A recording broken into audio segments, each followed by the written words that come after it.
उत्तर देता है। अगले 4 साल में आपको क्या लगता है कितनी नौकरियां दे पाएंगे आप यहाँ पे? ये एक देखिए, मुद्दा भी रहा है पहले। अभी हम लोगों ने पिछले 6 वर्ष के अंदर 5 लाख से अधिक सरकारी नौकरी दी जी। एमएसएमई और विश्वकर्मा श्रम सम्मान के माध्यम से हम लोगों ने प्रदेश के अंदर 1,61,000 से अधिक यूथ को उसके साथ जोड़ने में हमें मदद मिली। प्रदेश के अंदर प्रधानमंत्री मुद्रा योजना और मुख्यमंत्री युवा स्वरोजगार योजना और अन्य तमाम योजनाओं के माध्यम से हम लोग 60 लाख से अधिक व्यापारी और उद्यमियों को आर्थिक स्वावलंबन के साथ जोड़ने में हमें मदद मिली। यह हमारे पिछले 5-6 वर्षों का है। अगले 6 वर्ष के अंदर जिस प्रकार से लोगों ने और दुनिया के उद्यमी और निवेशकों ने यूपी में रुचि ली है, अगर इन सब के परिणाम अगर आप देखेंगे तो मेरा ये मानना है कि यूपी लाखों नौजवानों को नौकरी की सुविधा यहाँ पर देने में सफल होगा। एक आंकड़ा दीजिए, अगले 4 साल में जैसे जैसे $1 ट्रिलियन की तरफ बढ़ेंगे तो कितनी प्राइवेट सेक्टर नौकरियां क्रिएट हो सकती हैं? देखिए, मैंने कहा ना, ये अभी मैंने एक सेक्टर की मैं बात कर रहा हूँ, लेकिन हमारे पास अभी एमओयू चल रहे हैं, बड़े पैमाने पे लोगों ने रुचि ली है। एमओयू की प्रकृति और इन सब को लेकर के 10 फरवरी को हम इसकी घोषणा भी करेंगे कि अगले 2 साल 4 साल के अंदर हम कितने निवेश को कितने समय के अंदर करवाने में सफल होंगे और कितने युवाओं के लिए नौकरी और रोजगार की संभावनाओं को भी हम जमीनी धरातल पर लाने में सफल होंगे, इसकी भी घोषणा होगी। लेकिन मैं कह सकता हूँ लाखों की संख्या होगी। पहले देखा गया है 2018-2019 में भी आपने इन्वेस्टर समिट किया, उसमें भी काफ़ी एमओयू साइन हुए, जैसे कि 4.5 लाख करोड़ के एमओयू साइन हुए, तो इसमें कन्वर्जन कितना हुआ, मतलब कितना निवेश आया? देखिए, मैंने तब भी कहा था कि यूपी में हम उतना निवेश करवाने में सफल होंगे, उतना हम लोग एमओयू कराएंगे जितना यूपी की वार्षिक बजट होगा। 4,28,000 का हमारा वार्षिक बजट उस समय था जी। हमारे पास 4,68,000 करोड़ रुपए के प्रस्ताव आए थे और मुझे प्रसन्नता है कि कोविड-19 के बावजूद हम लोग लगभग 4 लाख करोड़ के निवेश प्रस्तावों को जमीनी धरातल पर उतारने में सफल हुए। 4 लाख करोड़ 4 लाख करोड़ से अधिक के। इसमें बहुत सारी यूनिट तो अब प्रोडक्शन भी शुरू कर दी है। अगर आप देखेंगे, आपके मथुरा में पेप्सिको का जी जो कारखाना लगा है, जो यूनिट लगी है, लगभग 1200 करोड़ रुपए की लागत से, और बहुत अच्छा उसने उत्पादन शुरू किया वहाँ पे। यूनिलीवर का हमीरपुर में जी। ऐसे ही डाटा सेंटर आपके ग्रेटर नोएडा में लग चुका है। ऐसे ही आपका जो है सैमसंग का डिस्प्ले यूनिट, ये पहली बार देश की फर्स्ट यूनिट थी। ऐसे हजारों यूनिट यूपी के अंदर अपना प्रोडक्शन भी शुरू कर चुकी है। कौन कौन से सेक्टर्स में आप देख रहे हैं कि निवेश आएगा, इन्वेस्टमेंट आएगा? देखिए, सभी 75 जो 25 के 25 सेक्टर हम लोगों ने तय किए थे, सभी में प्रस्ताव प्राप्त हुए हैं। खासतौर पर अगर आप देखेंगे तो औद्योगिक विकास के साथ साथ यूपी के अंदर इलेक्ट्रिक व्हीकल के उसमें आईटी और आईटीएमएस के क्षेत्र में भी काफ़ी प्रस्ताव प्राप्त हुए हैं। फूड प्रोसेसिंग के क्षेत्र में प्राप्त हुए हैं।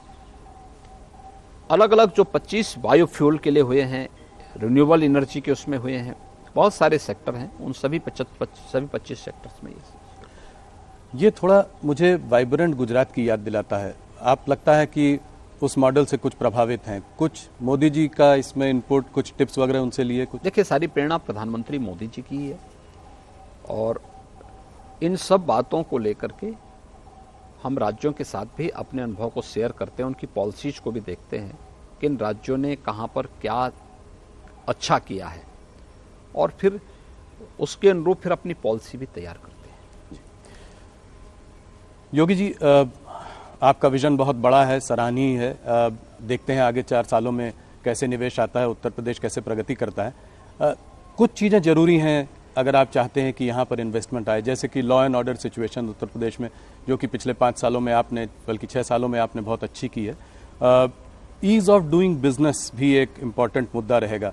नीचे के लेवल पे करप्शन हावी रहता है, तो क्या कहीं पे आप इसकी वजह से कोई फास्ट ट्रैक डेस्क बना रहे हैं चीफ मिनिस्टर्स ऑफिस में, जिसमें से अगर मान लीजिए किसी इंडस्ट्रियलिस्ट को अप्रोच करना पड़े, निवेश लाना हो, तो वो सीधे आपके पास तक पहुंच सके?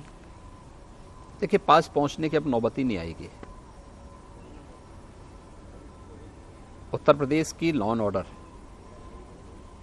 इसने यूपी के परसेप्शन को देश और दुनिया के सामने चेंज करके रख दिया है जी, और इसको हर व्यक्ति स्वीकार करता है। एक दूसरा है कि कोई भी निवेशक आज हमारे साथ एमओयू कर रहा है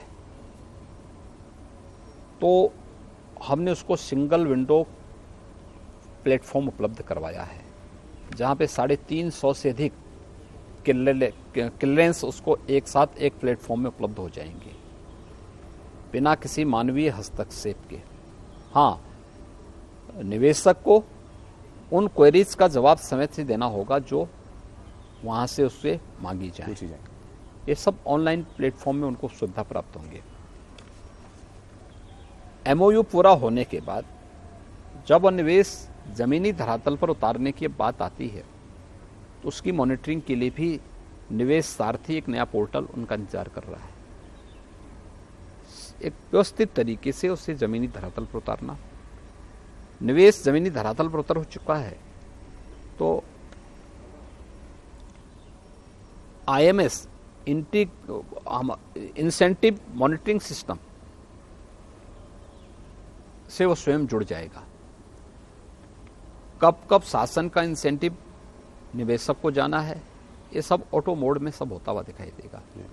ये 3 प्लेटफॉर्म हम लोगों ने उपलब्ध कराए हैं हर एक निवेशक के लिए, और मेरा मानना है कि ये किसी भी प्रकार की मानवीय हस्तक्षेप से मुक्त सीएम कार्यालय इन सब की मॉनिटरिंग स्वयं करेगा। तो आप इस पर खुद एक नज़र बनाए हुए हैं, खुद देख रहे हैं इसको। योगी जी, इस बार बहुत हल्ला था कि आप वर्ल्ड इकोनॉमिक फोरम पे जाने वाले हैं, आखिरी में आपने जाने का इरादा बदल दिया, ऐसा क्यों? देखिए, मेरी यहाँ व्यस्तता थी हमारे सामने उसी समय। देखिए, अगर मेरा ये कार्यक्रम जो है किसी एक उसके साथ बनता, जो है नवंबर में अगर दुनिया में हमारी टीम गई होती तो हम लोग उस समय अपनी उस टीम के साथ, उस समय मेरा भी कार्यक्रम एक बार कुछ जगह जाने का था। उसी समय कुछ राज्यों में इलेक्शन आने के नाते, अब उत्तर प्रदेश में उपचुनाव आने के नाते हम लोग कार्यक्रम नहीं दे पाए, मैं जा नहीं पाया। बाद में ग्लोबल इन्वेस्टर समिट और G20 से संबंधित समिट एक साथ आ गई, तो मेरी यहाँ लोकल व्यस्तता के नाते मैं फिर वहाँ के लिए समय नहीं निकाल पाया। लेकिन मेरा ये मानना है कि वैश्विक मंच पर उत्तर प्रदेश को जो समर्थन मिला है वह बहुत उत्साहजनक था।